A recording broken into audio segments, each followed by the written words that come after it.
Welcome to another episode of Marcelina, my Reliance 44 sailboat restoration.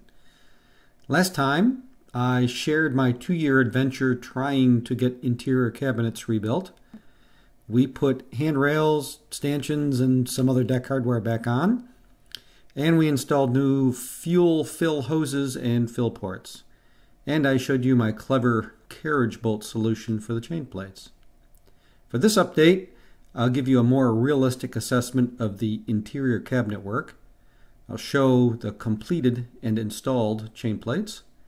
We'll discuss reinstalling the windlass, show the refurbishing of the 2 large deck hatches, and finally, we'll review how a couple of simple questions I had for a marine engine expert turned into a long to-do and redo list for me.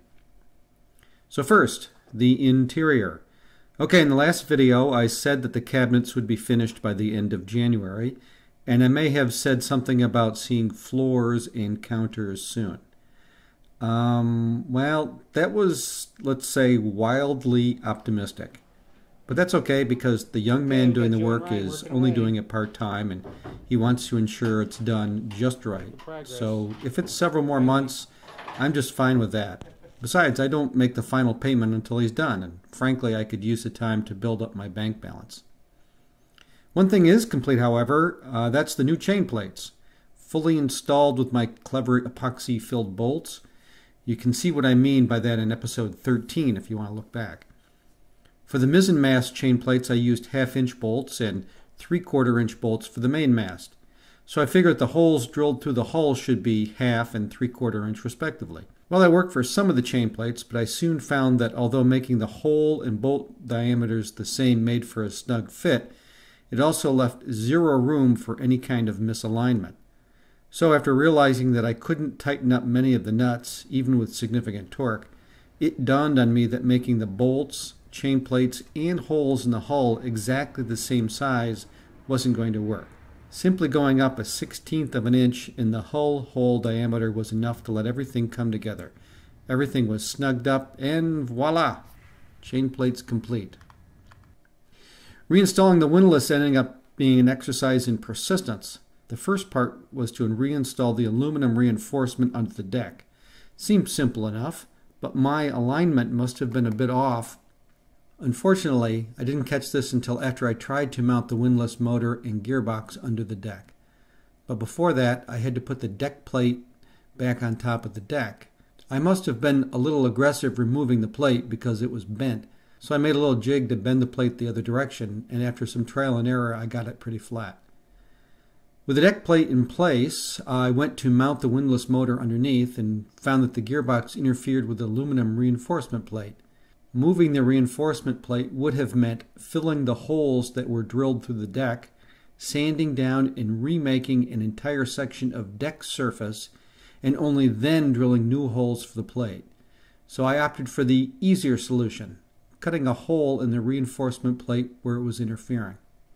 The windlass is a Dolphin model by Anchorlift, but when I got the rebuilt parts, retention clips, bearings, and clutch plates, they didn't fit. I can only guess that at some point over the years, Anchorlift changed to a smaller shaft diameter. But either way, I had to take to the internet to find parts that I could use. I reused the old clutch plates, but I had to buy retention clips and a new bearing. It was simple to find a bearing with the right inside diameter of the shaft, 25 millimeters, but the OD was 45 millimeters, which I couldn't find.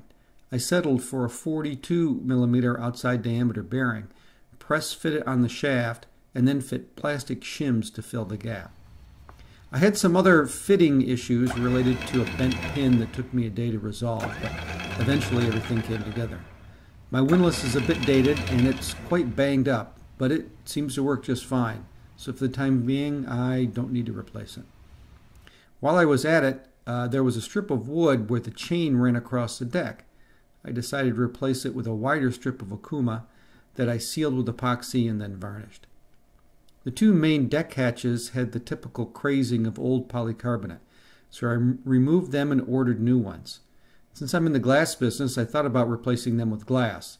But after considering the potential for breakage and the implications of just having glass, I decided I would have needed the kind of laminated glass plastic composite they use in bulletproof glass, which would have been quite expensive.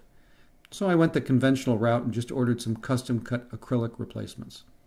Also, I decided that my screw-up of the non-skid in one section of the deck necessitated a complete redo of that area. I sanded off the non-skid and repainted it to make it uniform in the entire area.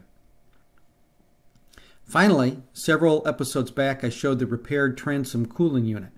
Since that was reinstalled, I've had a slow leak of transmission fluid. So I asked a local diesel contractor about that and a few other engine-related issues. He suggested that we might need to grind the mating surfaces flat, but after removing the part, it was simply missing an O-ring. I didn't know how I missed it earlier, but I'm happy that it's an easy fix. While the diesel guy was on my boat, he imparted lots of wisdom on everything from coolant hoses to propeller repair. He gave me lots of good advice and also extended my to-do list. So you can see here a couple of the to-do things that the mechanic gave me. One was a large brass strainer. Another was a Raycor fuel filter and water separator, which I've integrated into the system. So next time I'm going to show you more progress on the interior cabinets, along with some more wiring and plumbing work that's been finished. And we'll also show you another big project that my wife and I are working on, the renovation of a new house. We're almost complete and ready to move in. It's turning out very nice, and we hope to be able to show you that in the next video.